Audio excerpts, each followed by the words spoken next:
Hi, I'm going through this turmoil of whether to stay in or quit my PhD. I'm in my third year and I absolutely hate what I'm doing. My supervisors are good, but it is the work which just frustrates me. I have been in this state since the time I started my PhD journey. I could not fathom coming up with problems for the sake of it just so that they are novel and get published. When I speak to my parents about quitting, they get afraid about the societal pressure, what others will say. Now I feel stuck because I feel that if I quit and come back home, my parents will be in tension about my future each day. I joined PhD as I wanted a career in academia, but I've totally lost motivation in it. As I'm 30 plus, I don't have any job opportunities, but I do have some plans of my own, like starting my side hustle on investing and short term trading, online tutoring, etc. I do have savings which can support me for next 3 to 4 years without any work. My PhD proposal is done, but the topic is not a great one. And recently, someone published work in the same direction. So I have to come up with a new problem. I'm still working on it, but like tortoise speed. I don't think my PhD is progressing. I often change what I have to do, which annoys my supervisor. I definitely don't see myself finishing this course. I'm already in the zone where I'm thinking of sunk cost each day I spent. It's just that my parents don't understand and get scared whenever I talk of quitting PhD. Else I would have left. They have a genuine worry what I would do next. I have some plan. I'm willing to work on that with enthusiasm, but it will take time to start something new of your own. Plus, there is a scare, what if I fail? In fact, I sometimes wish that my committee should fail me in my next progress meeting so I don't have to take the hard decision of leaving. It would be great to hear your thoughts. Thermos. So this is the comment that I've received, and I posted a short comment of mine, but then I think I should do a video on this. Hi, hello, my name is Aatiya. Welcome to PhDpreneur, where we discuss about PhD, the latest opportunities and fellowships in research, as well as mindset, vipassana, wellness, everything that connects you and me. Before I share my take, whoever is watching this, what I want you to do is put your comment below giving a solution.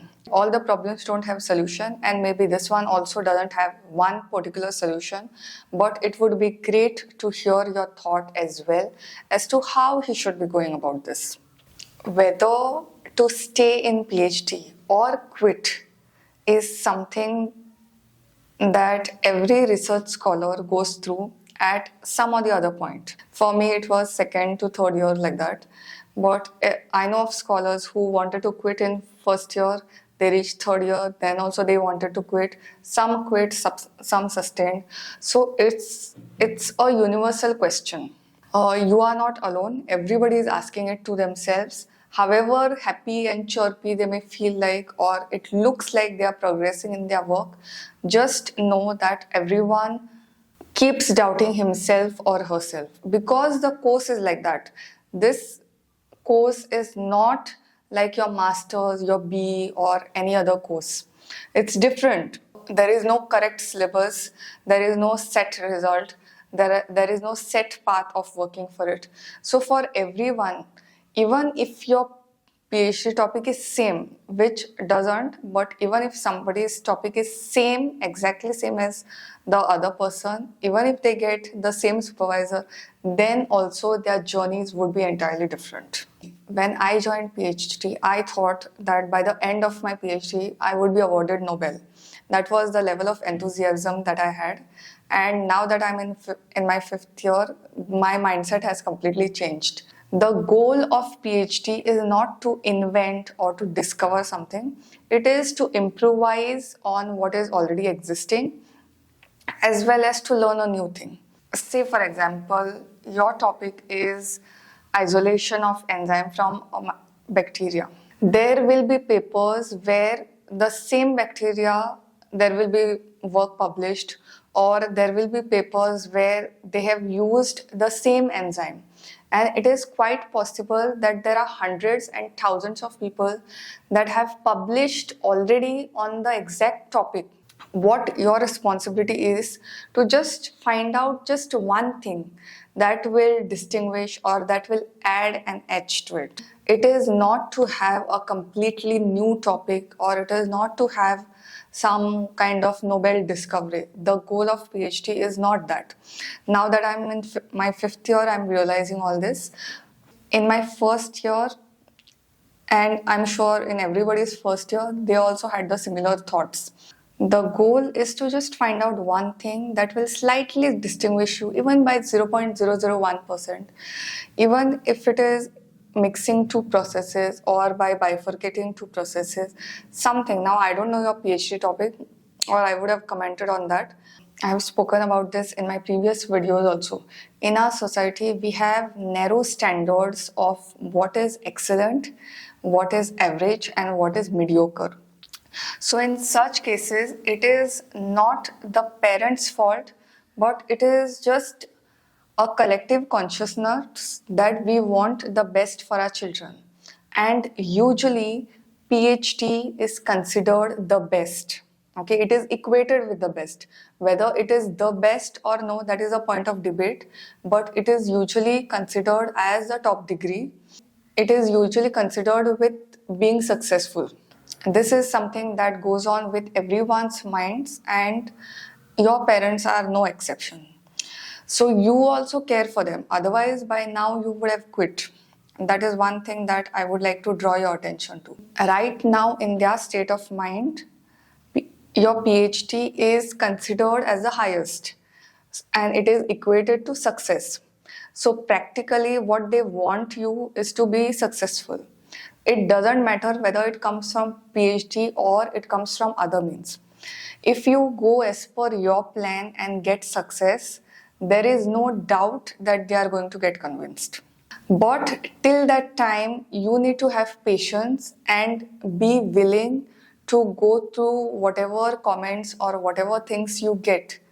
See, it is just a matter of time when you will be successful and you will be able to validate what you are saying. But right now, you are not in that position. Whenever you are starting new, whether it is PhD or business or anything, you don't get results fast. Even when I started this channel, it took me 3 years to get to 1000 subscribers. It takes time. How long it takes, it depends on person to person, on the level of work, and there are different other variables also involved. You have to keep going, and you have to be prepared that this is going to come. You will be thrown questions at, you will be thrown comments, if not by your parents, by your relatives, anything. People know that PhD is the top degree, but nobody has an idea what exactly it means and feels to go through the PhD. This very few people feel. Those who are in research also, they will just ignore it and say that is just a process. So our system needs a lot of re-evaluation, re-updating. That will take its own course. So I was just going through Ankur Waruku's channel. He speaks many times about parent-child relationships and how you can convince parents and all that, apart from finance that he speaks. And one thing he stressed on, which struck me, is with parents, when you know that you are on the right path, ask for forgiveness. Don't ask for permission. Even right now, my suggestion would be this: ask for forgiveness, don't ask for permission. Because if you carry on this for a long time, obviously it is a sunk cost fallacy and you are going to give in to that. I have not met a single research scholar who says that they are on right track with their work. Everybody is lagging behind, everybody is slow, and PhD is supposed to be slow because there are variables which are outside your control. It's not like your master's or B or some entrance examination. You go by heart or you study whatever it is and you vomit on the paper. It's not like that. PhD is always a collaborative effort. Okay, it doesn't matter whether it is full time, part time, which discipline it is. It is a collaborative thing, and you are just one of the different variables which are there. So, for all the variables to come together and work in your favor, for that it takes time because you are dealing with people, you are not dealing with inanimate objects. And for people to get in your favor, to people to have an opinion about you and to start helping you, these things take time. If somebody completes even 1 year of PhD, their caliber is already proved. That doesn't mean that if you have to prove your caliber, you have to complete your PhD. But what I'm saying is, you don't need any kind of external validation about your work to know that you are on right track or you are on wrong track. The sunk cost fallacy is real. The more you think about it, the more you think in your past, you will keep continuing that. And for those who don't know what sunk cost fallacy is, that means it is our human nature to continue what we are already doing. So if you are, say, suppose in a bad marriage, so many years have passed, you can get out of it, but there is a tendency of human mind to continue. That is called as sunk cost fallacy. Then if you are in a particular career for a long time, you have the opportunity to change it, but you won't change it, you tend to continue on it. It is just the way our human mind works, and this is the time to break that and find new path for yourself.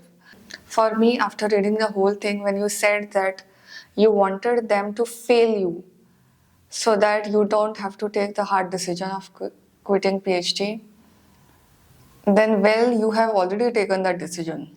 You are completely out of your PhD and there is no other option for you but to quit. If your heart is not into it, your mind is not into it, then it doesn't make any sense to really continue on this. And I can see clearly from your letter that you are not in it. So here are a few things that you can start with. I don't know what fellowship you are on. If it's institute fellowship, then it's not an issue. If it's a central government fellowship, then go through the procedures and see what all things are required for you to give a resignation. Since you said finances are good, you can start right away. Or I would have suggested to work as a lecturer or to work in some company for some time. The financial status was not good, but since you have mentioned it's good, you can start right away. Everything is going to take time. For you to make the decision of quitting this also took 3 years. So you can't expect overnight miracles over here. It is just the way the process is, and it should not be linked to your self-worth or to your identity. Then thirdly, what I would suggest is once you quit and before you start the next thing, I don't know whether you are going to start it right now before quitting or you are going to quit and then maybe start, whatever it is. What I would suggest is to take some form of retreat or some form of vacation, at least for a week. Going on vacation doesn't mean staying at home and partying with friends. Where you are completely with yourself, I would also suggest taking a session of therapy, counseling. Even I have taken it, and so many of my colleagues, research scholars, they have taken it. So it's not an issue. Just one session, because whatever you have described, it looks like you are going through a burnout. Even if you start something new, it will take some time for you to see the result. So till then, it would be again a period of frustration. So for you to better handle it and equip with it, these are some things that you can do. So when I say a weekend long retreat, here are a few of the suggestions that I know. It could be a vacation in a different place, of course. Secondly, it could be some Ayurvedic treatment or some form of yoga retreat. There are several. You can just Google it. Or you can go for Vipassana retreat. It's a 10-day retreat. I have made a complete video on it. You can join some trekking or hiking association, something like that, and go for that kind of adventurous retreats if you like that kind of thing. Give yourself a buffer. 3 years of PhD, I know I may not be able to say everything on camera, but I know even 1 year of PhD can really burn you out. When you start something new, everyone is an amateur. But as you start on that journey, you will get people who will show you the right direction, who will be your support system, and who will encourage you. When I started this YouTube channel, also, nobody was watching. I was getting hardly 5-10 views. And slowly, step by step, people started noticing. People started gathering together. They started asking me questions. I started answering them. Slowly, people started recognizing. Still, it's a long way to go, but I know that one or the other point I will reach there.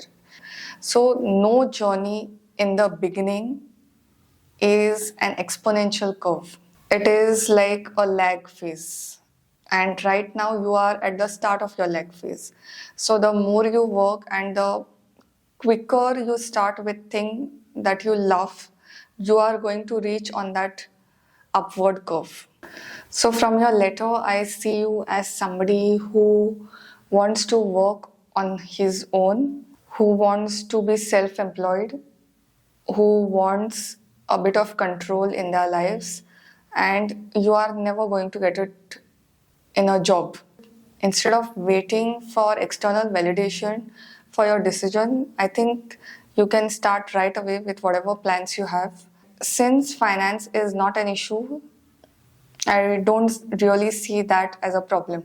But if it becomes an issue in future or thing, you can always work part-time or you can always go for a job. Just because you are 30 plus doesn't mean there are no job opportunities. You can just start giving CVs to companies, or your whenever the advert comes, you can apply, and I'm sure you are going to get something just for the time being. So I wish you all the best in this journey, and it really takes courage as well as a lot of reflection to reach to this point. With that, it's a wrap. Other viewers also will comment on this, hopefully, and give you more suggestions.